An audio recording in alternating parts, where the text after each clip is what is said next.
Selamat malam, Rahayu. Saya Ki Gunawan Mangunsudiro sebagai Bini Sepuh Ilmu Kasidan Jati Indonesia.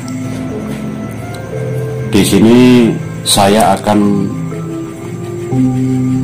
menjelaskan tentang peningkatan pelajaran santri.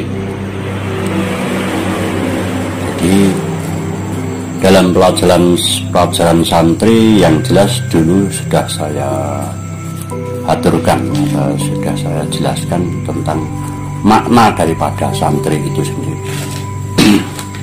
Karena yang namanya santri itu munculnya dari Pulau Jawa. Di dalam pelajaran santri otomatis sudah melakukan syariatnya. Salah satu contoh yang dilakukan adalah sholat atau sembahyangnya yang jelas melakukan sujud, rukuk, lungguh, ngadeg. Melakukan sujud, rukuk, lungguh, ngadeg ini untuk peningkatan pelajaran santri. Saya ambil saja contoh salah satu sujud. Sujud itu sebetulnya nenek moyang kita zaman dahulu kala sebelum agama Islam masuk di sini itu sudah melakukan sujud. Namun namanya adalah sembah sungkem. Jadi patratnya persis seperti sujud itu. Namun daripada itu, karena ini saya menjelaskan tentang peningkatan pelajaran santri, yang harus diketahui adalah sujud itu harus bisa mengetahui yang namanya moyo kayat.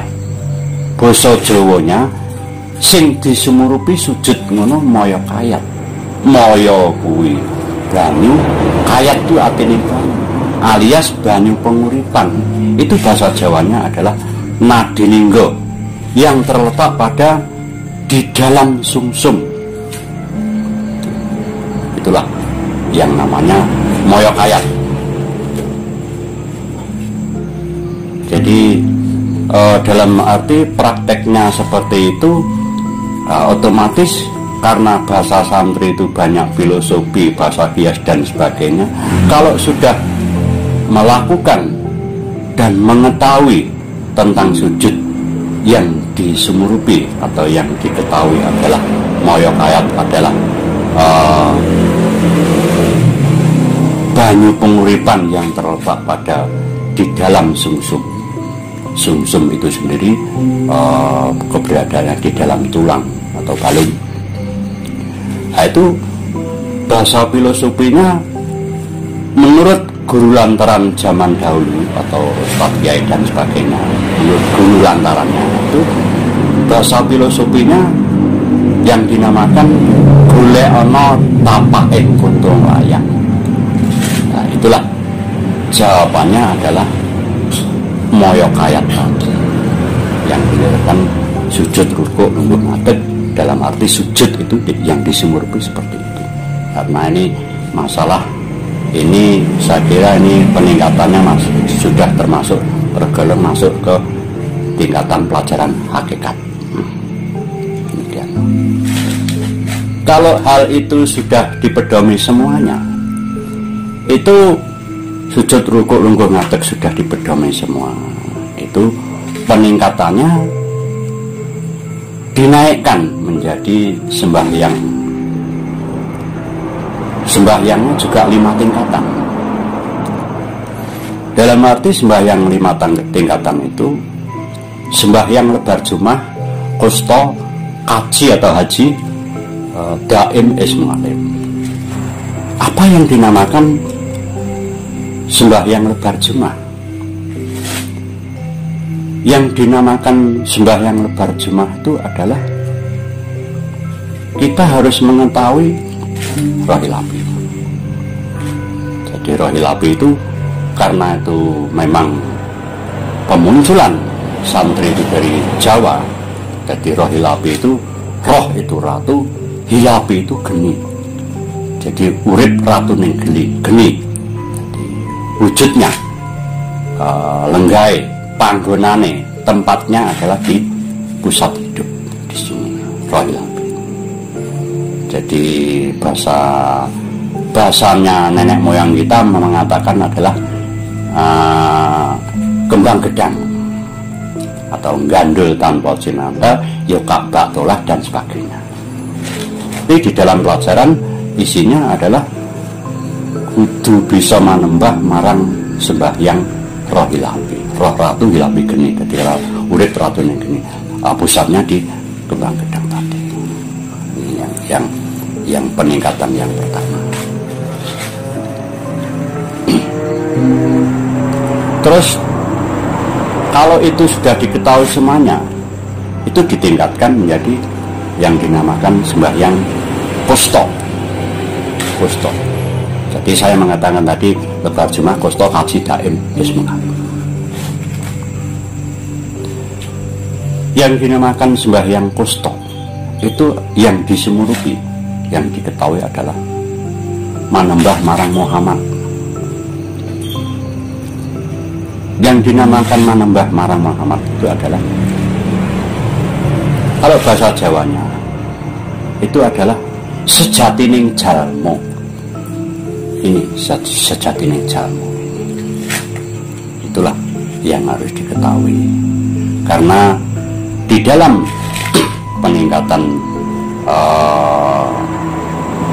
pelajaran santri, kalau di sini sudah namanya meningkat ke hakikat, itu harus diketahui. Karena apa? Itu adalah salah satu dari ilmu innalillahi wa inna ilaihi rajiun, atau bahasa Jawanya yang dinamakan sangkan paraning dumadi. Kita harus tahu isi lahir dan batin, atau isi kasunyatan dan batinnya, atau jirim dan sebagainya dari asal-usul kita berada di dunia. Ini salah satu contoh seperti itu. Ini yang kedua. Jadi lebar jemaah kusto kaji. Sembahyang kaji ini yang disemurupi, yang diketahui adalah nur suci. Nur suci. Tadi kita sudah mengetahui roh ilahi. Apa yang dinamakan roh nur suci? Di dalam kembang gedang ini banyak sekali isinya. Salah satu contoh yang di luar menjadi ponco ndriya, ponco tulima. Ndriya itu sifat manusia 5. Yang di dalam namanya ponco indriya. Karena apa?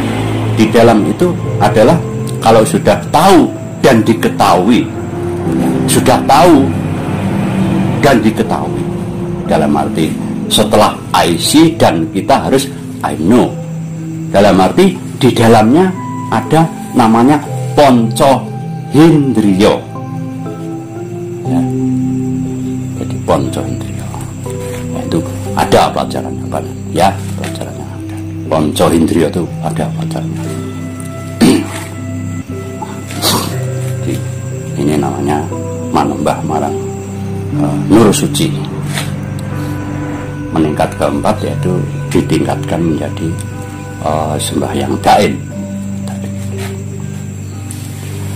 Yang dinamakan sembahyang daim, di dalam pelajaran di situ tertulis kita kudu manembah maring Allah. Dalam arti karena Allah itu sebutan Tuhan kita bagi bangsa Indonesia. Nah, itu kita harus tahu.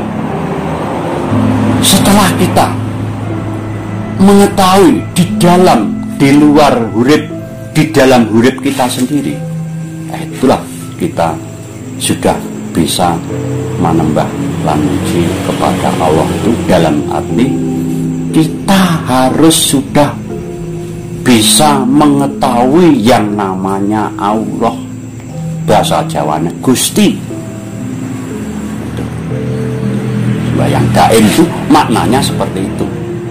Jadi bukan hanya kata-kata saja, namun praktek pelajarannya seperti itu. Jadi sembahyang daim itu kita manembah marang Allah itu sebetulnya yang dimaksud manembah pada Allah itu kita bukan hanya tahu atau bukan hanya mendengar sebuah nama Allah, namun belum mengerti Allah itu seperti apa. Namun sudah dipercaya, sudah diyakini. Nah, kalau di sini sudah meningkat kepada pelajaran santri tadi yang namanya hakikat, menambah dalam arti menambah pada Allah itu sembahyang daim. Kita sudah bisa ketemu Allah atau Gusti bahasa Jawa. Dalam arti di dalam pelajaran banyak sekali.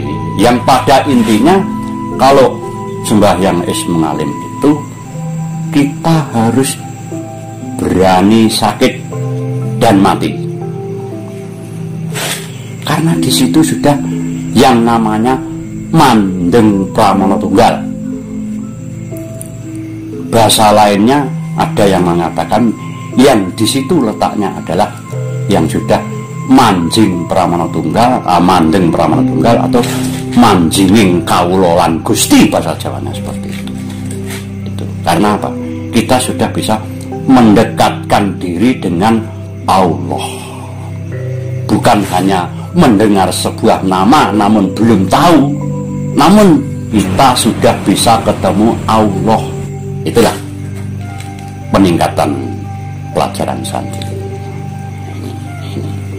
Kalau jadi awalnya yang dilakukan adalah sujud, rukuk, lungguh, ngadeg, ya, ini ditingkatkan menjadi pengertiannya seperti tadi, dan ini ditingkatkan menjadi lebar jumah, kosto, kaji, daim, semalam. Itu sembahyangnya. Itu. Kenapa? Kita hidup di dunia itu hidup harus menghormati pada yang menghidupi.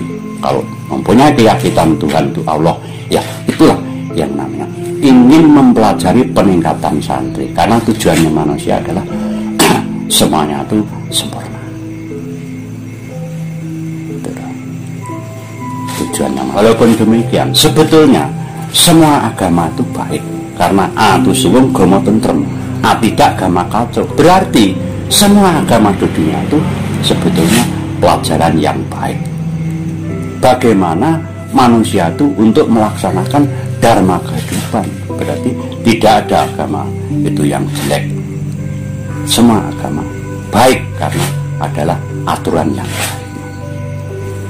Seperti itu sedikit saya menjelaskan tentang peningkatan pelajaran santri. Saya tidak melakukan hal-hal yang istilahnya hoak, namun ini yang saya pelajari di ilmu kasih dan jati. Karena apa? Namanya santri itu munculnya dari Pulau Jawa. Demikian ada kurang lebihnya, mohon maaf. Semoga menjadi pelajaran tentang generasi menerus kita. Terima kasih. Selamat malam dan